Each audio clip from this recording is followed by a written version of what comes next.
So, many of us have heard about meditation, how it can maybe help with stress or make you focus better, but maybe you've tried it and thought, okay, am I actually doing anything here? It just feels like, well, sitting, waiting. How meditation isn't just, a temporary calm. It's actually changing your brain physically in ways scientists can literally measure. We're talking about reshaping key areas and how that impacts, well, pretty much your whole life. It's like a shortcut to really understanding your own mind. We'll get into those measurable brain shifts, how it changes your body's basic stress reaction, and even figure out which types of meditation might suit you best, depending on what you're after. This isn't just about feeling calm for 5 minutes. It's about building real, lasting mental resilience.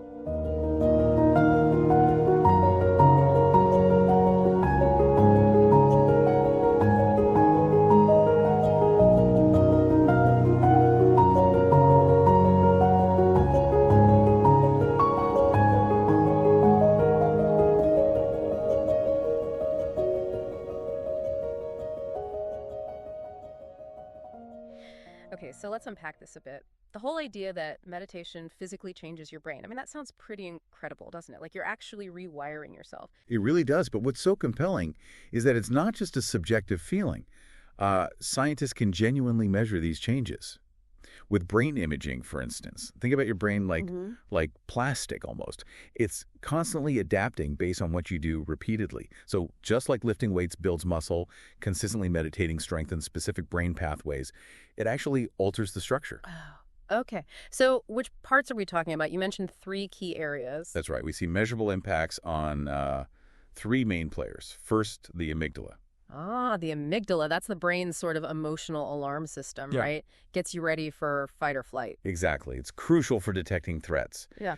But the problem is, for a lot of us, it can be, well, a bit overactive. It Mhm. fires off even for minor stuff, leaving you feeling anxious or constantly on edge. Okay, so what does meditation do to this alarm system? Well, this is fascinating. Studies show that over time, meditation actually reduces both the physical size and the activity level of the amygdala. It shrinks. Yeah, effectively. Yeah. And it becomes less active. So what that means is you become less reactive to things you perceive as stressful. Instead of that instant emotional hijack, you develop this kind of neural space. Oh. A pause button, it gives you the ability to step back, breathe, and choose a calmer response. That makes sense why long-term meditators seem less stressed overall. Precisely. Their brains are constantly stuck in that emergency mode. Okay, that shift from just reacting to consciously choosing, that sounds huge. What about the thinking part, the prefrontal cortex? Ah, yes, the prefrontal cortex, often called the CEO of the brain. Right. Handles logic, planning. Impulse control, emotional regulation, all that higher level stuff. And meditation actually thickens and strengthens this area. Strengthens it. How? It's like exercising that CEO function. By practicing focus and emotional awareness, you're literally building up that brain region. This helps you regulate your emotions much more effectively. You can make more thoughtful decisions instead of just reacting on impulse. So that's why it's used for things like anxiety or depression, better control over thoughts. Exactly. It helps you gain mastery over those runaway thoughts and feelings. Yeah. Imagine, you're in an argument. Instead of immediately snapping back, that strengthened prefrontal cortex lets you pause, take a breath, and choose a response that actually aligns with who you want to be. Moving from instinct to intention. I like that. It's a fundamental shift. Okay, and the third area, the default mode network, the DMN. That sounds a bit more obscure. What's that about? Self-referential thoughts. Yeah, the DMN. It's basically your brain's autopilot network. Yeah. It kicks in when you're not actively focused on something specific. Yeah. It generates all those thoughts about me, how I relate to things, what others think of me, replaying conversations, worrying about the future. Yeah. You know the drill. Oh, I know the drill. The mind-wandering vortex. Exactly. And when it's overactive, which it often is, it can trap you in cycles of worry, rumination, negative self-talk. So meditation tackles that too. It does. Research shows meditation actually reduces the activity in the default mode network. Ah, interesting. So less getting lost in your own head. Pretty much. Yeah. You spend less time caught in that endless loop of me thoughts. It frees up mental energy. People who meditate consistently report feeling more present, more engaged with what's actually happening now, rather than being consumed by that internal chatter. Okay, these brain changes are making a lot of sense. The amygdala calms down, the prefrontal cortex gets stronger, the DMN gets quieter. It feels like this internal renovation would have to spill over, right? Yeah. How did this affect our body's overall stress response system? Absolutely. It ripples outwards. If we connect these brain changes to the bigger picture, you see significant impacts on key stress markers throughout the body. Like what, specifically? Well, first off, lower cortisol levels. Cortisol is that main stress hormone. Chronic stress keeps it high, leading to anxiety, brain fog, even memory issues down the line. Meditation helps lower your baseline cortisol. So you're just calmer, fundamentally, even when things get tough. More balanced, yeah. Yeah. Your system isn't constantly primed for disaster. Remember, your brain often can't tell the difference between a real threat and an imagined one. Right. It triggers the same stress response. Exactly. Meditation helps dial that back. Second, it improves something called heart rate variability, or HRV. HRV, I've heard of that. It's a sign of resilience, isn't it? It is. It measures how well your nervous system adapts to stress. Higher HRV means you bounce back faster. Meditation improves HRV by boosting activity in your vagal nerve. That's your body's natural calm-down switch. It strengthens your ability to self-regulate. Okay, lower cortisol, better HRV. What else? And third, a big one. It boosts attention and focus. Ah, yes, we touched on that with the prefrontal cortex. Right. Meditation increases neurotransmitters like dopamine, which are linked to focus, and it strengthens those neural circuits for sustained attention.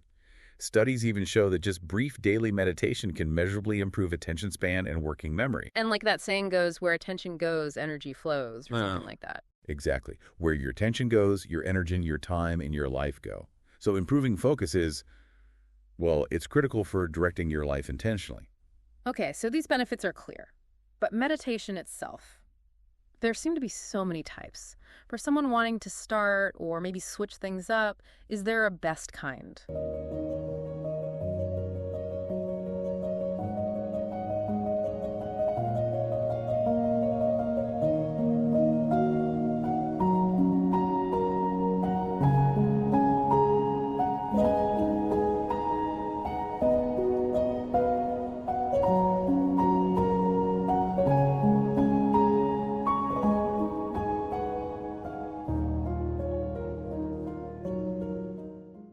That's a great question. And the answer is, well, not really.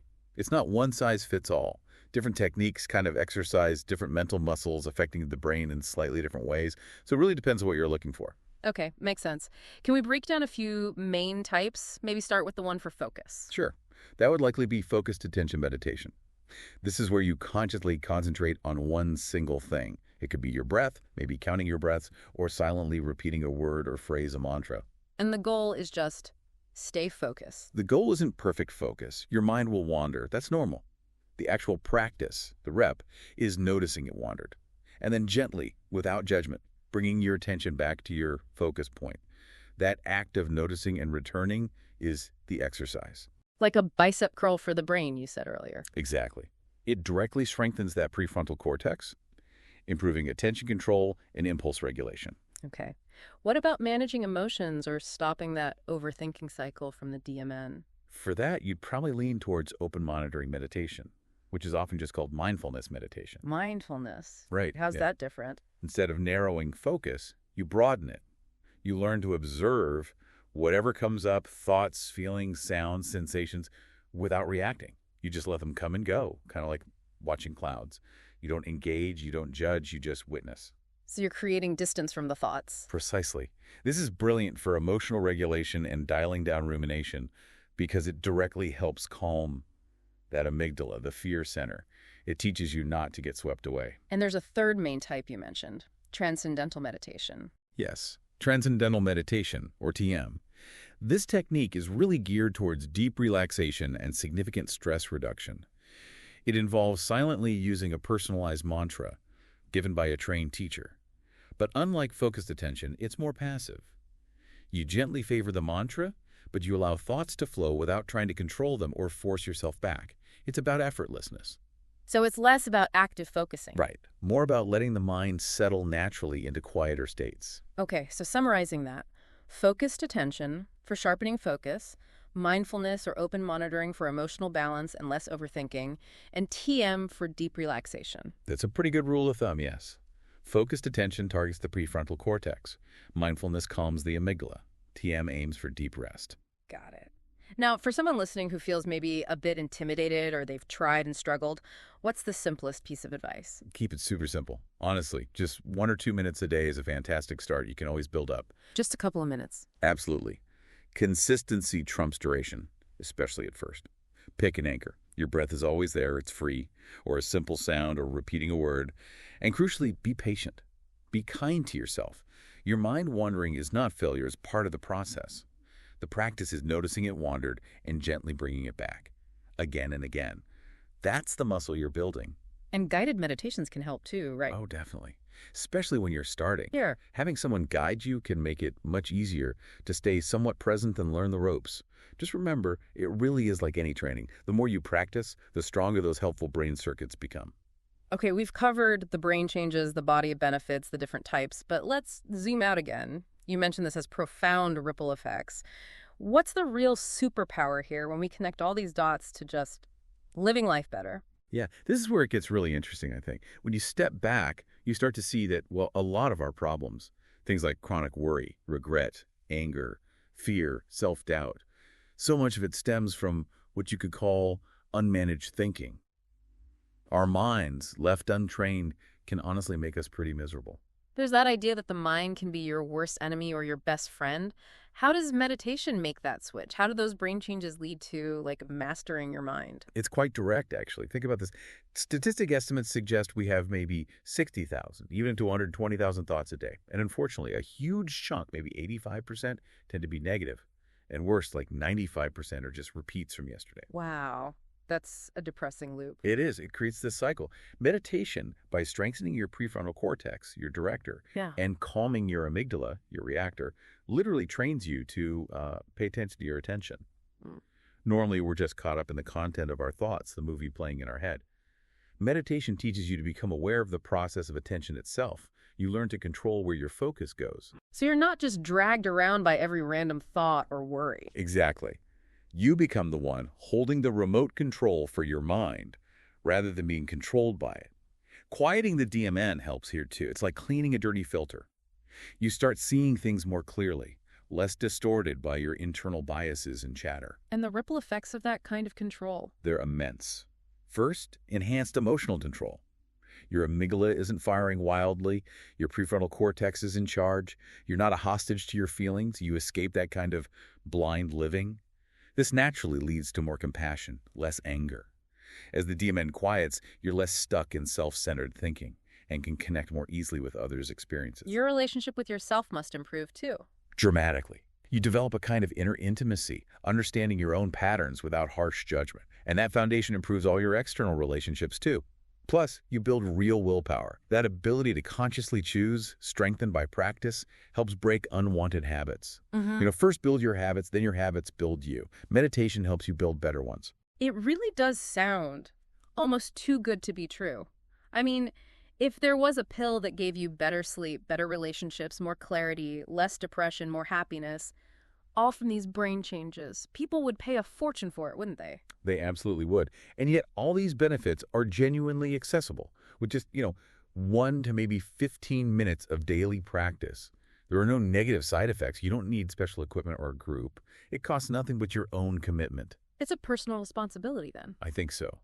To ourselves, certainly, and maybe even to others. Because, let's face it, we're much more helpful and pleasant to be around when we're centered and reasonably happy ourselves. Beyond all the specific benefits, what meditation fundamentally creates is space, mental space. And in that space, you can make better decisions, think more clearly, act more purposefully. It leads to more self-confidence, more genuine connection, more clarity about your life. You just become, a better version of yourself. So, wrapping up this deep dive then, We've seen meditation isn't just fluff. It's a neurobiological tool. It physically shrinks the brain's stress hub, the amygdala. It beefs up the thinking part, the prefrontal cortex. It quiets down that noisy default mode network. Mhm. And this leads to real world stuff. Yeah. Lower stress hormones like cortisol, better focus, more emotional control, all crucial for resilience today. Absolutely essential. It makes you think. In this crazy, distracting world, training your mind isn't really a luxury anymore, is it? It feels more like a necessity. It really does. What if that incredibly powerful tool between your ears, your mind, is actually working against you right now just because you haven't learned how to guide it? And what if, seriously, with just a few minutes each day, you could actually learn to direct your attention, turn your mind into your biggest supporter, and genuinely change your life from the inside out? Maybe it's worth giving yourself that chance.